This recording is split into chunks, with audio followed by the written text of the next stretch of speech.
Hello everybody and welcome back to Alex on Irons, and in today's video I'm going to give you my match preview for West Ham United taking on Everton at the London Stadium on a Saturday 3 o'clock kickoff. Now, unless I'm mistaken, it has been a long time since we had a 3 o'clock kickoff. It feels months, maybe that is an over-exaggeration. Was it the Liverpool game? And maybe is that why it feels long? Because that was one of the only matches I missed. I didn't watch the Liverpool fixture. I was out that day. So was that the last 3 o'clock that we've had? Or has there been another one and I've also just missed it? But yeah, this is going to be an interesting game, this one. I feel it's a tough fixture for West Ham. Everton in decent form, especially away from home. They tend to be pretty good. And of course, David Moyes returning to the London Stadium for the second time, I believe, since leaving West Ham United. And a lot is on the line here for both teams. Everton chasing European football, West Ham trying to survive from relegation, so there's lots to get into. But before we get into the actual preview itself, you guys can do me a little favour and just click the subscribe button. Your guys' support recently has been absolutely fantastic, and it means so much to me that you guys are engaging with the content and getting the comments down below. It's amazing to chat all things West Ham with you guys. And yeah, let me know your thoughts in the comments of what you think the score will be.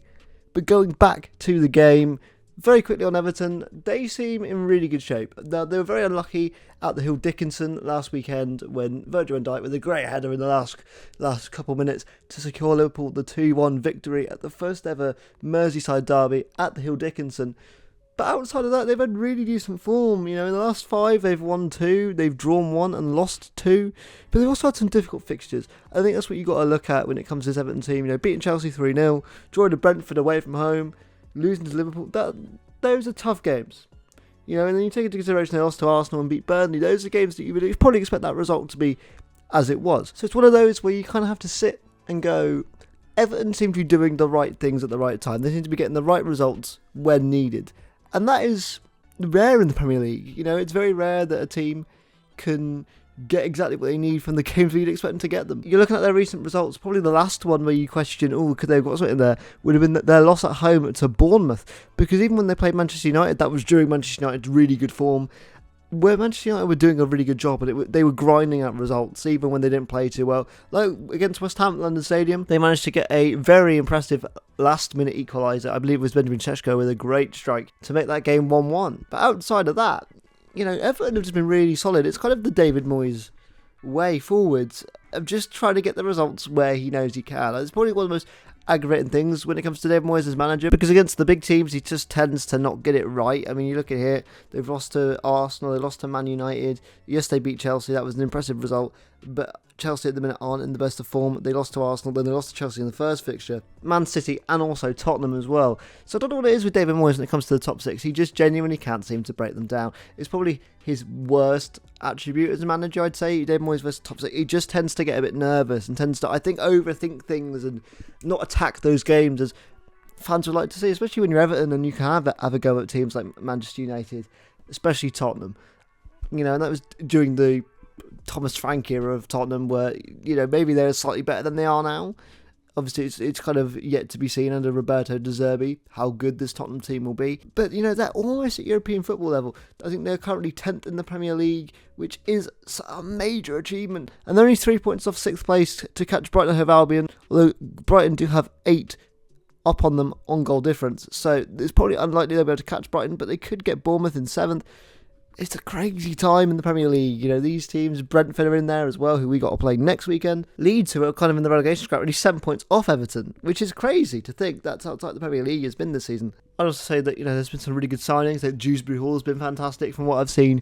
Tyler Dibbling will come good. Pickford's always brilliant, although I absolutely despise the man. Jordan Pickford's one of those players, right? It's like Lucas Paqueta. When Lucas Paqueta was in his prime, you'd love to have Lucas Paqueta, but you would also hate to watch Lucas Paqueta if you're on the opposite team, because he's such an annoying player. That is Jordan Pickford for me. He's a brilliant asset when you've got him. When you don't have him, it's possibly one of the most aggravating experiences as a football fan, watching Jordan Pickford just be a great wind-up. He's absolutely brilliant at it. I tell you what as well, it's a little anecdote for you. My partner's Spanish, right, doesn't really watch any Premier League football. Obviously watches the World Cups and stuff, and she gets absolutely so annoyed by John Pickford. She was like, your team doesn't have John Pickford, does it? I was like, no. And she was like, okay, good. Because she genuinely just can't stand the man.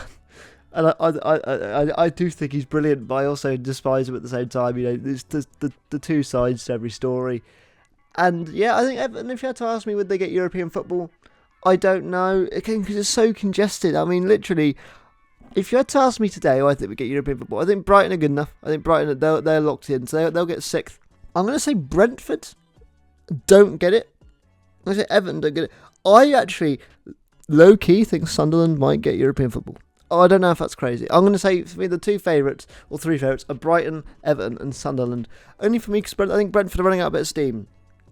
I think they're struggling a little bit in the fight, which will help Everton because Brentford are a team who just seem to grind out results again, but they just seem to, the quality of the results are going down. So they've got 5 draws back to back, which is not terrible in this kind of season where you just need to keep getting points on the board and you might still be up there.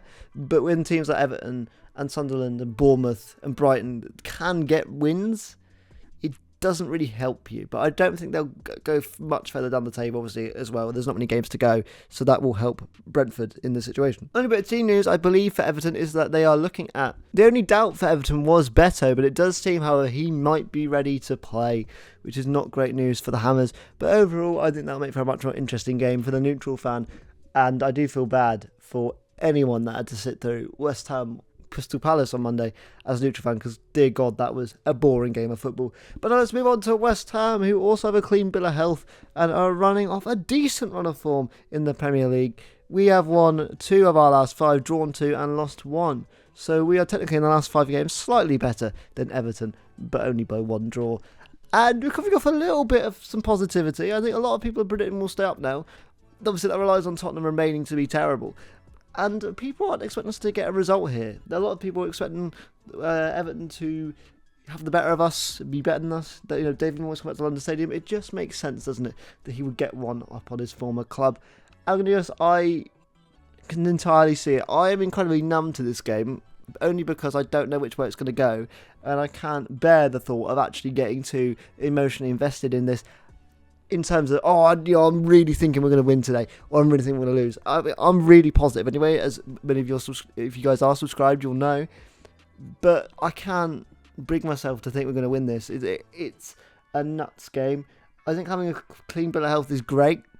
I don't think Nuno's going to change much with that, but I think it does help knowing we can have a strong bench. You know, he literally gives him all of the little cards he needs to come up with different tactics, and it allows him to really think things through before he comes out on that pitch at London Stadium, and hopefully he names an 11 that are fully up for the fight, because that's what it's been for the last few weeks. Really, it's just been everyone up for the fight, even when the results and the performances don't look that great or haven't really been that stylish. I don't think you can deny the players' ability and the players' need and want to win games of football. So going into this one, I think we do need to attack it. I think we know David Moyes is going to like to sit back. We know Nuno likes to sit back. So we can't have 2 teams that are going to sit back and just wait. I think, unfortunately, we do need to be the aggressor, which you could say does lean into David Moyes' tactics a bit more. I'd say yes, it does. But I'd say we have the firepower to be able to hopefully nick a goal or 2. Because I think that's also just as important. Because I don't know what David Moyes will do if he goes 1 or 2-0 down. Because I think the London Stadium will make it difficult for him. I think what Nuno needs to do in this game to get the crowd on side, to kind of lift the nerves of the players and the fans, is just go for it.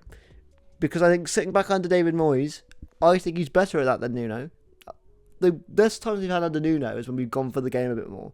You know, yes, we don't like time-to-touch possession, we like the counter-attack, but we're always set up in a sense. As soon as that counter-attack's ready, we are there. I'm not saying we need to have possession-based football in this game to win. That is not what I'm suggesting. I'm just saying we need to out-counter-attack Everton, because I think that's going to be the major factor.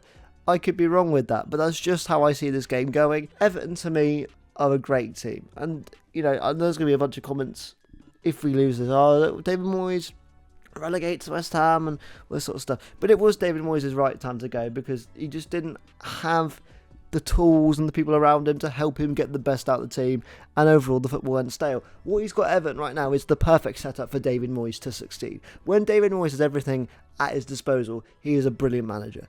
And Nuno will know that, Nuno will recognise that, but Nuno also needs to go punch a punch with David Moyes, which to me isn't just doing the same thing as David Moyes. Going into the team selection then for today, I'm going to be honest, it might look very similar to last week. We will start with Mads Havansen in goal.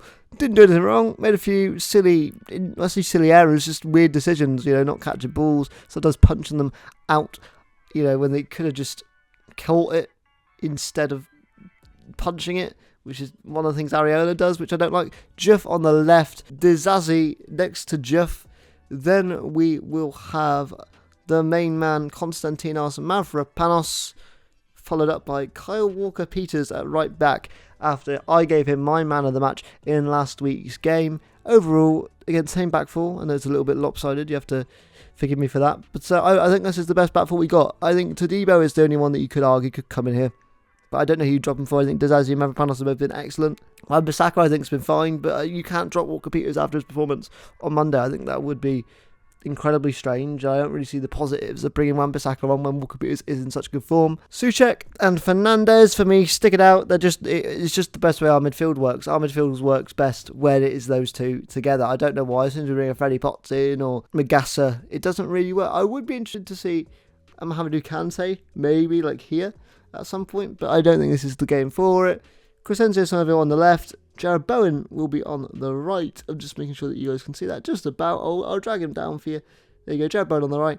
And that means up top it is going to be Tati Castellanos and just slightly ahead of him Pablo. Now part of me wants to see this because I think Tati likes to be in this section here with his striker just slightly above him. I don't know, I just don't think Wilson can do it. And I think although Pablo tends to kind of go more equal-sided with Castellanos rather than just let him, be in this 10 role, I think you can get a Jared Bowen running into these spaces. You can get some of it running into these spaces. Souček certainly on both boxes. You got Fernandes kind of patrolling the middle here.